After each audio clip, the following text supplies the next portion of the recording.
सम्माननीय सभामुख महोदय, आज हाम्रो मुलुकमा पहिलो चिकित्सा शिक्षा विश्वविद्यालय यहाँ संसदमा त्यस विधेयकको बारेमा छलफल हुन गइरहेको छ।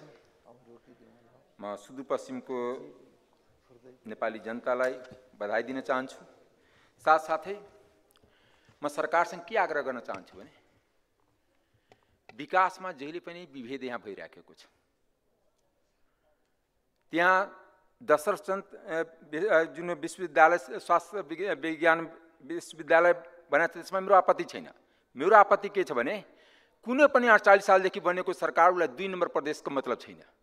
त्यहाँ जनसङ्ख्या 65 लाख भए पनि त्यहाँ एउटा पनि सरकारी मेडिकल कलेज छैन र खुल्दैन पनि। जबसम्म काङ्ग्रेस एमाले रहन्छ खुल्दैन, त्यति म बताउँछु। किनकि उहाँहरूको छ कि जहाँ हाम्रो ठाउँ छ, मैले हिजो पनि बजेटको सन्दर्भमा पनि भनेको थिएँ कि भाग्यमानी छ कि डलधुरामा जन्मेको, भाग्यमानी छ जो झापामा जन्मेको, चितवनमा जन्मेको। तपाईले जनघनत्वको हिसाबले नेपालमा सबभन्दा बढी जनसङ्ख्याको घनत्व कहाँ छ? मध्य प्रदेशमा छ। काठमाडौँलाई छोडिदियो भने काठमाडौँ बाहेक सबै, किन काठमाडौँ त सबै ठाउँको मान्छे हो। दोस्रो कुरा, यो वर्षौँदेखि बनाएको थिएँ मैले 2-3 चोटि फिजिकली मैले भिजिट गरेको थियो। त्यहाँ बिल्डिङ बनाएको छ तर मुसा मात्र घुमिरहेको छ। मैले आफै भित्री गएर देखेको छु। तेस्रो मलाई डर के लाग्दो रहेछ काङ्ग्रेस एमालेसँग, कार्यकर्ताको भर्ती केन्द्र नहोस्। सेन्टर अफ एक्सिलेन्स जसरी ट्यु पुरानो पञ्चायत काउन्सिल बनाएको थियो र काङ्ग्रेस एमाले नाश गरिदियो, त्यस्तै यसले काङ्ग्रेस एमाले बनाएर नाश नगर्दो शिक्षा मन्त्रीलाई म ध्यान गर्न चाहन्छु।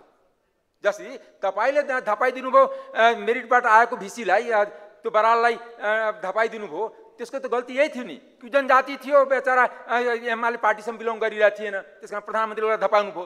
त्यसपछि यो परम्परा त भोलि दशरथचन्दमा पनि जो भिसी बन्छ अर्को पार्टी पनि धपाउँछ। त्यस कारणले हाम्रो देशमा शिक्षाको वातावरण छैन।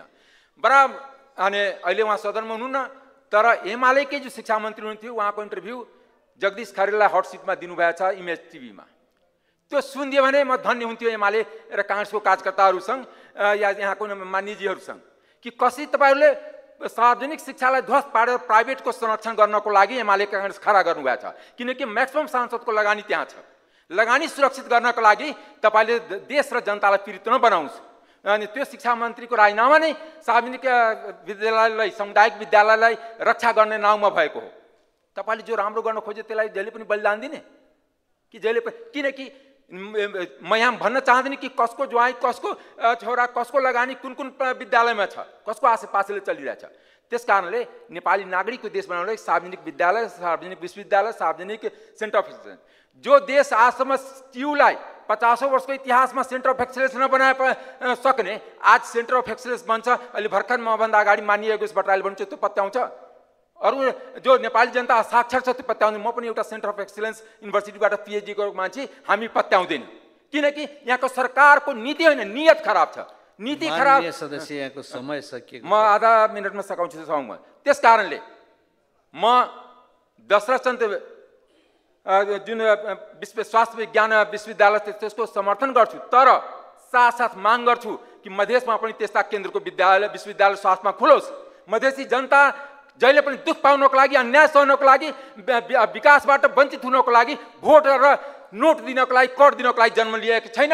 देशको विकास सार्वजनिक हिसाबले हुनुपर्छ, सबै ठाउँमा हुनुपर्छ। त्यस कारणले मधेसलाई खाली भोट र नोट लिने ठाउँ कोलोनियल शासनको रूपमा नप्रयोग गरोस्। धन्यवाद।